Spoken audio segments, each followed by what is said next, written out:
So today we are going to be taking you guys through on how to build an overhead dolly. So this is used for when you're doing top downs, when you're trying to get specific pro shots, go over tables. There's lots of scenarios that you could use these things, but there's not a lot of information out there. So we're gonna build it here in this scenario, and then also move it into a scenario that I'd actually use it for a commercial. So we're gonna be setting up the Sony FX3 with a probe lens as well as the normal lens and show you exactly how I would use this setup.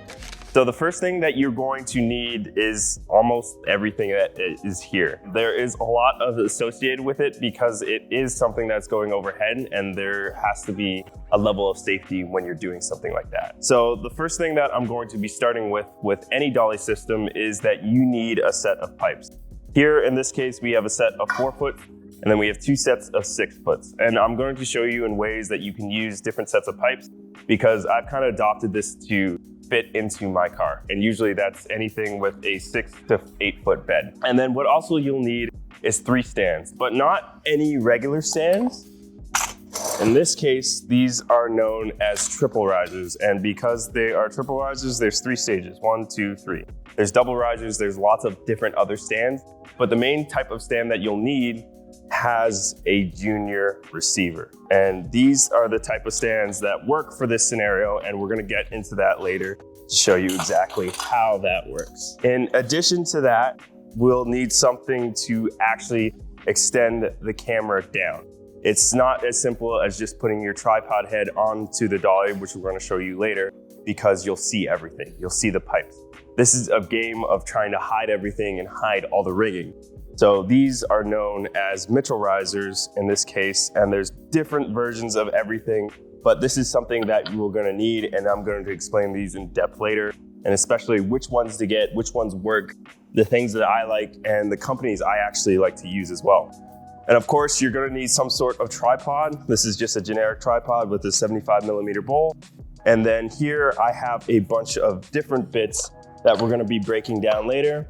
This is a pipe joiner to extend certain types of pipes for different situations. This is just a bowl mount for our tripod so we can actually put it on our dolly system. And the main things when it comes to rigging is you'll need a set of goalpost clamps. So these adapt the pipe to our stands. And then also a set, and these are known as hard 90s. So these allow you to clamp pipe at 90 degrees or perpendicular to each other. So I have a set of 2. I have a lot of other different things in here, which I'm gonna be explaining later, but I generally keep everything inside a milk crate. But the last thing that you'll need is some sort of dolly system. In this case, we are using the MovMax grip dolly, and this is our personal dolly that we have, but any company will work, Dana Dolly, Pro-Aim, or any system that has a sled that goes onto speed rail. So these are all the components that you need. We're gonna be diving into each individual one and what they do actually by building it. So let's get into it. Oh, by the way, if you're enjoying this hands-on style content, we've just launched pre-sales on Cinematic Lighting Lab, the course that we wish we had when we first started filmmaking. With techniques we've used on major commercial sets like Nike and Lululemon, you'll go from the essentials of lighting to advanced techniques that we use on all our commercials. We're running pre-sale until November 29th, so grab it before prices go up. Check out the link in the description below. So the first thing that we're gonna do is both grab one of these triple risers.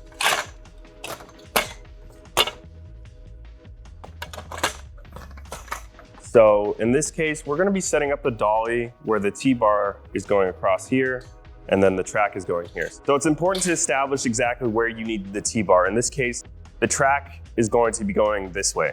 And then my shooting direction would be this because we're spanning across this and we don't wanna see any stands. That's the main reason for an overhead dolly setup, is that you wanna go over something and you don't wanna see any stands at the end because that's exactly what we're dealing with. So the next thing that we're gonna grab is 2 goalpost clamps.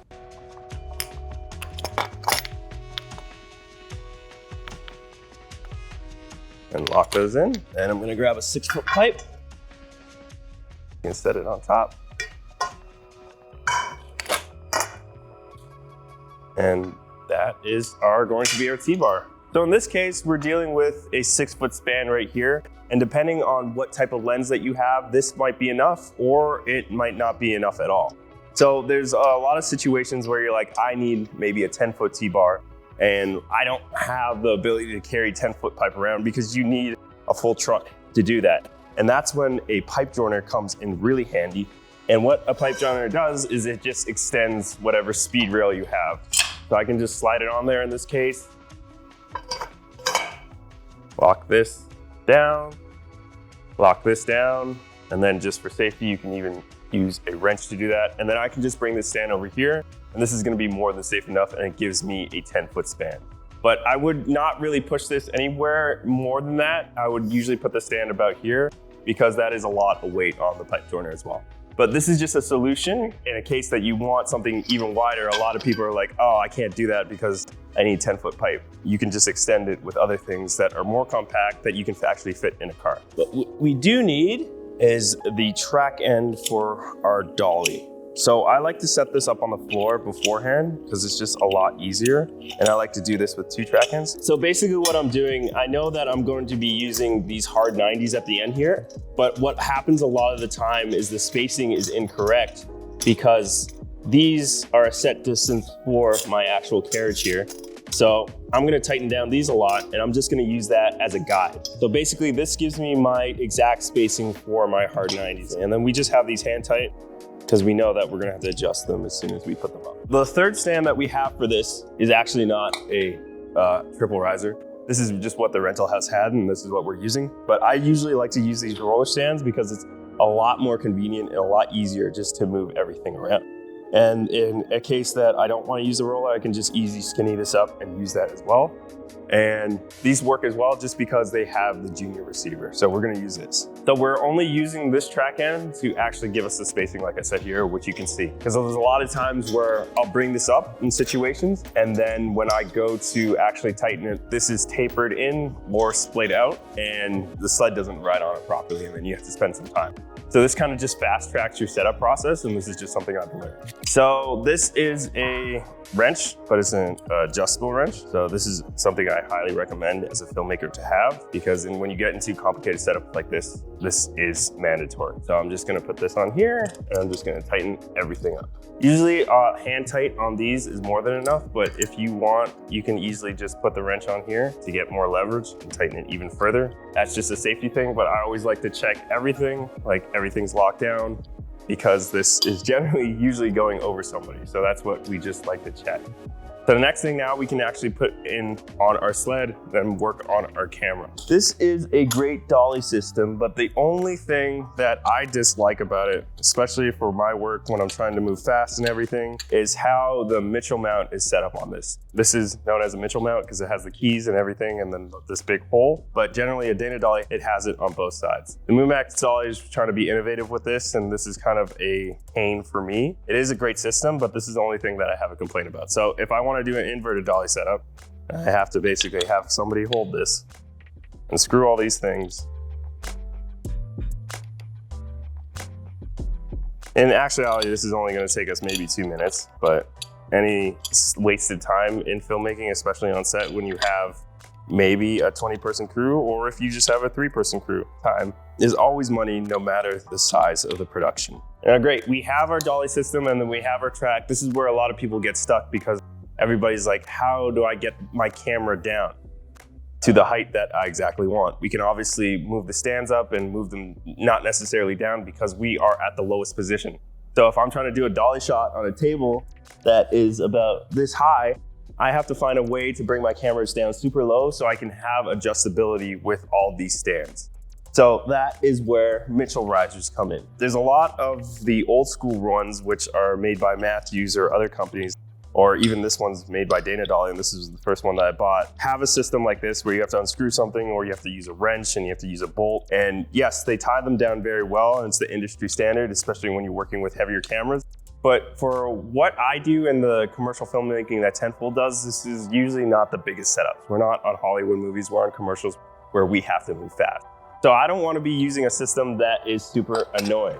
So the Mitchell risers that we use are made by Pro-Aim, and these are toolless Mitchell risers. And what I mean by that is it has a very clever mechanism where I can loosen this nut and then I can move this in any play between the top and bottom so I can get the spacing right. And then I rotate this and those come out. So now I can actually tighten it down and then use this knob to tighten it down even further. So just to showcase how it works, so I usually use this bigger one because I'm trying to get my camera to a lower height. I generally just take this knob out a bit so I have room.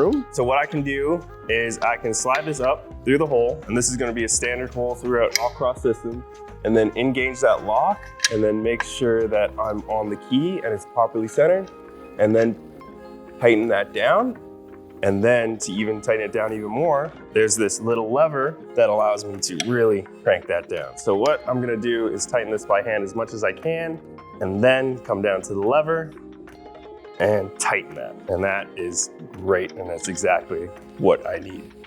And a lot of the other Mitchell riser accessories or just Mitchell mounting options in general, it's generally a system like this where you have a massive bolt and a nut, and then you'll need the proper tools to do that. This is toolless and it works for us. So this is exactly what we like to use. But when it comes to heavier setups, I'm gonna use something like this. But when it comes just to putting an FX3 upside down on this, no problem. So the next thing that we're gonna do is actually put our tripod head on our dolly system. If you have a Mitchell mount adapter, something like an O'Connor, that can just slap right on here. But generally you're working with bowl adapters. And then with the MovMax dolly, unfortunately, the bowl adapters are all proprietary. That means that I have to put this on top of this. This doesn't mount, this doesn't have any adaptability. So what we did is we just bought a bunch of bowl adapters. This is a 150 bowl adapter to Mitchell, and then this is a 75 that just sits on there. So this is what we're going to be using, right? Unfortunately, we have to kind of mix and match, and this is what we've learned, but Pro-Aim makes amazing quality things that are very cheap and very affordable to filmmakers. So now we have our inverted dolly system, and we are ready to get whatever shots that we need. We're not gonna put the camera on right now because we're gonna actually move to a scenario that we'd use that. But this is your setup. Unfortunately, we ran into a little bit of issues and we kind of had to grab some other things, but I had to grab a washer from another dolly that we have. But basically, you're looking for a system that has all the adapters that we need, and we're gonna have to put everything in the link in the description. And you're just gonna have to look at a tripod head that actually fits these Mitchell mounts. A lot of the times I'm using an O'Connor head for these things and it just adapts to it straight. But in terms of adapting all these different types of tripods heads, I would recommend a Dana dolly over the MovMax grip dolly because in the kit, it has everything you need from the washer, tie downs, to different bowl adapters. So, but we have just a bunch of different things that we've adapted, and this is going to work for us. Okay, so this is the setup that we're gonna be working with, and Charlie is gonna be my stand-in right now. But what we're looking to do is basically have Charlie typing, and I want the camera to sweep across here. And we're gonna be using a probe for this, but this is kind of my setup. So if I initially had this setup and the director said, I wanna go across the keyboard, I would look at my situation and say like, this is going to be a T-bar setup because I can't have a dolly that goes under here and my track ends like here and my camera's gonna basically collide here. And then maybe the probe lens sticks out this much and then we have to cheat everything back. So that's a no-go. So I have to rig something overhead. But I don't want to see the stand over there and I physically can't put the stand. So I know that I need to put a stand here. The T-bar has to come across, another stand over here somewhere, and then the last stand exactly where Juanjo sits standing right now. So this is just me analyzing and automatically knowing what I exactly need. But this is kind of years of experience and just working with what we have, because a lot of the times that people don't, when they see a setup like this, they automatically say, I need a Fisher dolly, but I don't have a budget to do that. I don't have $800 to $1,000 just to rent that equipment. I maybe have $100 and a couple friends to put something together. So that's exactly what we're gonna do now. And the reason is my thought process right now is my limiting factor is going to be this corner of the wall. So I know that my track can maximally come out here. So this is gonna be good enough for me. If the camera ends here and the probe is all the way over here, that's more than enough. So now I can set up my other track and then we can grab that 6-foot pipe and then see if this is long enough. So we can lock this in. So with any of these cases that I'm checking right now, see, this leg's off. So I'm just gonna kick this in. A lot of people, what they have is just a level. If you carry one in your pocket or have it in your kit, and just put it up there. But we're gonna use the ichrometer for us, and good enough. So what I'm doing right now is that I know these stands I can't move, but this roller stand, fortunately, we can move. And then not every T-bar that we make is going to be in the center. In this case, it's very offset. If we look at the center over to here, because this is exactly where I'm trying to get my action. A lot of people say that you have to set it up right in the middle, but no, you can set it up wherever you want. It's just whatever is dependent on your situation. I could even have it all butted up all the way here if it works for the shot that I'm trying to get. So this is looking good for me. We're gonna probably make some minor adjustments. So I'm just gonna throw these on and then just make them hand tight. And then once we have our camera set up and we can start looking at our positioning, I'm gonna crank these down and make sure that everything's safe. But in this case right now, I'll just tighten them a little bit, but I'm not too worried because I know I'm gonna have to make adjustments. I know that my first assessment isn't going to be perfect. But as you can see, this takes a lot of time. So a lot of people were like, oh, I'm trying to get this shot. I need it set up in 30 minutes. Yeah, if you had a full team of maybe, I'd say like 3 people, yeah, you could do that. But I'd give yourself an hour, especially when you're setting it up for the first time or in other scenarios. There's a lot of factors that come into this, and then you can even see, I've done this setup many times and we're still running into problems, and we might even run into more problems when we start setting up the camera.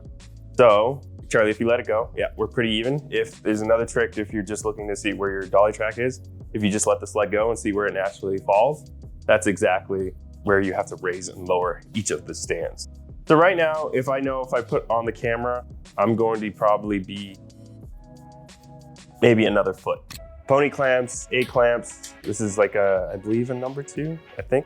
But I always like to have these in the dolly kit, and I like just to butt this up to the end of the track and make sure it's not moving. Just clamp it up there, and I know it's not gonna go anywhere, and I can set my camera up on it, and we're good to go. Usually if it's in the middle, I'll just bring it over here, and then I'll clamp it in the center instead of one wheel. It still can bounce around, but this is also very safe and good to go.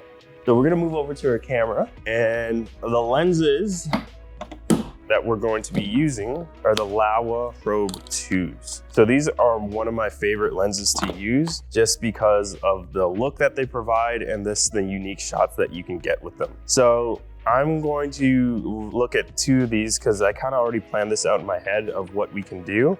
And I kind of want to utilize these lenses to the best of their ability. So Charlie, I'll get you to grab this one and we can kind of showcase what these are best used for.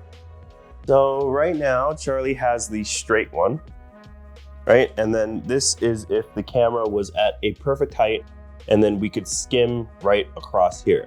But basically, if I look at the camera height and where the sensor is and then all my accessories such as a top handle or anything like that, the camera has to be essentially right here. Now the FX3 can do that without any accessories or any of the top handle or anything like that, and that's no problem. That's why I like to use the FX3 specifically for these shots. Try to give that to you. And what the Probe 2s allow, especially in that kit, is to mount the camera in different ways. So in this case, if I want all those accessories, I still want my monitor, I can easily use this attachment and go across here, and I can see that my camera height is a lot different now. And in this case, I would have to lower everything, get another Mitchell riser, or anything like that. But now I can raise everything, and that's a lot easier to do than lowering things. When it comes to these overhead dolly setups, you want to get something as long as possible so then you can raise it. It's easier to raise than lower. So that's exactly what we're gonna do. So we can move back to the camera cart.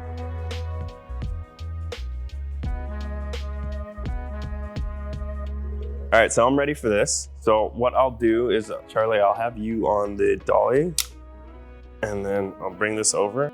So we made a video about our FX3, but I like to have everything on RE dovetails because it's just easy to put in and execute. So I have multiple of them across their systems, and then I have one dedicated for different tripods.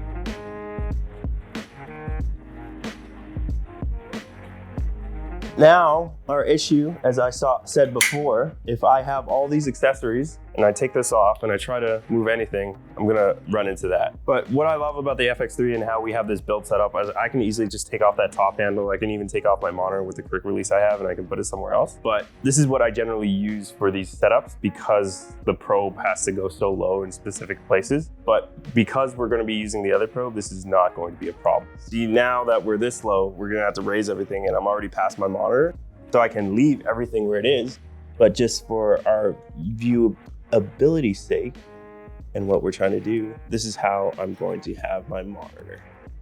So we are actually going to borrow Bonjo here to help us because this is a 3-person operation and we're gonna raise everything. We ran into a little issue where this light was kind of getting in the way of our carriage. Unfortunately, we don't have to go all the way back here. So it's just a simple lean this against this and have it ready, good to go. And there's a lot of situations where I've worked in locations where I've had like overhead fixtures like that, but luckily they're on like a chain that's long. So what I usually do is I just wrap the chain up a little bit and then pin it usually with an A-clamp and that raises it up enough to get it out of the way. But in this case, we're just dealing with something that's from the 1800s. So we have our initial setup here. So this is kind of our first look at our shot where we're at the end of the keyboard and then I can move across and then we can have somebody typing. So luckily with small HD monitors, this is always going to be upside down just due to the orientation of everything. If we go to my settings and then I just go to image rotate, I can rotate the picture and now everything is in the right orientation. So now we're in a situation where I have my initial picture up and I can start lighting everything and start bringing my lights in. So the hardest thing is when you have this overhead set up, you have to kind of light afterwards, obviously with any situation, but yeah, go ahead. And then you kind of have to fish lights in there because we're working with a setup where I kind of want to backlight everything. I don't want necessarily anything toppy. I have to figure out how to get a light in there and then point it mainly towards the camera. So we're just using this little Matthews baby boom to do that. So we're gonna kind of put it in position. Put that in there. So we're gonna be using the Amaran F22C. This is my go-to light when it comes to anything using a key light or any of these scenarios where I want a panel light fixture, just because it's so lightweight and also so versatile in terms of especially putting it on a setup like this. And as you can see, just with how we have, this is my go-to setup for basically key lighting or any of these scenarios, because I'm generally shooting a lot of commercials that are a little bit more moody, a little bit more directional with the lighting and just using a little soft sources and working with small spaces. So this is generally what I would use. If you don't have something like that, you could just easily put a stand in the corner and just walk the desk out. I have access to a bunch of cameras, such as the Sony Venice, Red Komodo, FX9, but I love to use the FX3 when doing a Dolly doing a Dolly shot like this, and especially when using a probe lens. This probe lens shoots at a T8, so I'm going to be working with an image that is very dark. But because I'm working with a camera with a dual base ISO, if I look at using the 800 native ISO, and then I use the dual base ISO function at 12,800, this perfectly gives me an image that has some sort of ambient to it, especially with all the lights that we have in play, which is just this light and then the ambient that we're using for this video. So we can spark that, Charlie, and we can start working with our image. And then as you can see, we already have something that's super sourcey and is relevant to the scene that we're actually trying to shoot. So now that I have something to work with, we can start making some decisions. And then that's where my position would be. And then I have to make this shot as interesting as possible. So instead of moving the dolly or anything to really line everything up, I'm going to move the keyboard. And what I'm going to do is just set up some grids here and a crosshatch, and then grids, add to this page. And then I can use something to really line everything up. So I'm just using the thirds to line up the keyboard. And then Charlie, go to your twos, I'll tell you when, right there. Keep going, right there. And then as I can see that the keyboard is still aligned with those thirds there. I'm just now gonna clean everything up because we don't need to see these wires. And then we're just gonna do a general clean of everything so we can start really getting in our scene and telling our story. This is going to be a shot going to be in a frame set commercial. So this has to speak to me and my space and exactly what I do. and I want to make this as interesting as possible. I hope you guys enjoyed this hands-on style approach to teaching you what I've learned in the past 3 years on how to get specific shots. And I get asked a lot of questions on this rig specifically, and you can achieve so many things like overhead shots, dolly shots across tables, and then specifically going across keyboards, because I do that a lot in my work. If you guys want to see more things like this, where I break down specific rigs or tools that I use on set almost every day, let us know in the comments below. Thanks for watching, subscribe for more, and I'll see you in the next video.